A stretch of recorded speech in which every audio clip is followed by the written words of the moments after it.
morning and welcome to today's Bible reading. If you would like these delivered to your inbox and you haven't done it yet, or maybe you got a brand new email address since the last time you signed up, you haven't re-signed up, you can do so at findcommunity.com/Bible reading. If you were with us this past weekend, you know that we kicked off a brand new series and we're in the middle of it now called Jesus the King. We're looking at how Jesus has all authority and all power and what that means for us in living in response to him. And this week is all about the fact that Jesus, the King, he wants to meet our needs, all of our needs, the needs that we know we have, the needs that we don't know we have, our deepest needs. That is what Jesus, the King, wants to do. He wants to meet our deepest needs and our deepest desires. And we need that. The problem is that sometimes we don't really know what we need. Or Jesus has something better in mind than what we think we need. I think about like when a toddler opens up a present and they pull out the tissue paper and they're really excited for the tissue paper. They pull out the box. They're really excited for the box. They don't know that there's something more there, that there's something better waiting for them beyond the tissue paper and the box. And that's what we actually see this morning in our passage from the Old Testament, that God is meeting the needs of his people, but he's going far beyond what they think they need. So let's start this morning in Ezekiel chapter 36, beginning in verse 24. For I will take you out of the nations, I will gather you from all the countries and bring you back into your own land. I will sprinkle clean water on you, and you will be clean. I will cleanse you from all your impurities and your idols. I will give you a new heart and put a new spirit in you. I will remove from you your heart of stone and give you a heart of flesh. I will put my spirit in you and move you to follow my decrees and be careful to keep my laws. Then you will live in the land I gave your ancestors. You will be my people, and I will be your God. So this passage from the book of Ezekiel, we see the prophet Ezekiel relaying this message from God. Now, at this point in the nation of Judah's history, they had been carried off into exile by the Babylonians. For hundreds of years, God's people had turned their backs on him, ignored his prophets. They bowed down to idols. Their nation was full of injustice. They took advantage of the poor and the oppressed, and God kept warning them, sending prophet after prophet, change your ways or you will be carried off to a foreign land.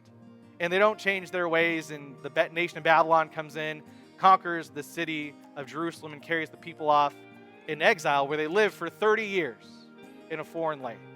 And Ezekiel is a prophet to this nation in exile. And here we see God promising his people, saying, I will meet your deepest need. I will gather you from wherever you're at, and then I will take you back home. And think about it, people in exile, that would be their greatest need, their greatest desire, to get to go back home. But God has so much more planned for them than just getting to go back home. He says that he's going to cleanse them. He's going to give them a new heart. He's going to remove their heart of stone that was hardened towards him, and he'll give them a heart of flesh. He says that he'll give them his spirit so they can follow his laws. So not only does God promise to bring them home and meet their most basic need, but he has so much more in store for them. He's going to meet so many more needs than they even realize they have. So when we look at this, when we look at Jesus the King meeting our needs, have we set the bar too low? Jesus is the King over the entire universe. All power and authority have been given to him, and he knows exactly what we need. And beyond what we think we need, Jesus knows our deeper needs. He knows exactly what we need. And it makes me wonder, am I like my 1-year-old son, Josiah, who just had a birthday a month ago? When he's opening up his presents and he's taking out the tissue paper and he's taking out the boxes, he thinks, man, it does not get better than this. It doesn't get better than the tissue paper. It doesn't get better than the boxes. Is that how I am with the needs that Jesus wants to meet in my life? Am I content with shelter, with food, with salvation, which is, those things are great. Am I content with those? Or is my heart, or is my mind open to the possibility that Jesus wants to meet even deeper needs? That Jesus wants to meet even greater needs in my life? Because we all have needs for food and salvation, and those are great. And I thank Jesus that he meets those needs of mine. But we also all have needs for purpose. We have a need to live a life that matters. We have a need to pass on an active faith to our children.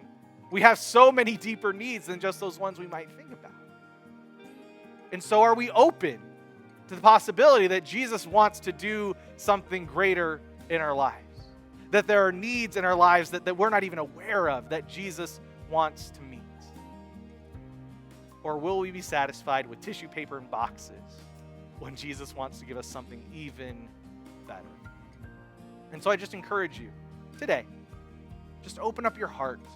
Spend some time thinking about what might be that deeper need in your life that Jesus wants to meet. Because he wants to take care of the basic surface stuff. God wants to take care of the need for the Israelites to go back home. But is there something deeper? Is there a greater need in your life of which you might not even be aware right now, where Jesus wants to meet you and satisfy you and give you something greater than you can even imagine? Thank you so much for joining us today. Really, really excited about this series and to see what it means for Jesus to be the King in our lives. We'll be back again with some more Bible reading as we finish out the week, and we cannot wait to worship with you on Sunday, 9:15 and 11 online, or in person on the lawn at 6 o'clock on Sunday night. Have a great, great day.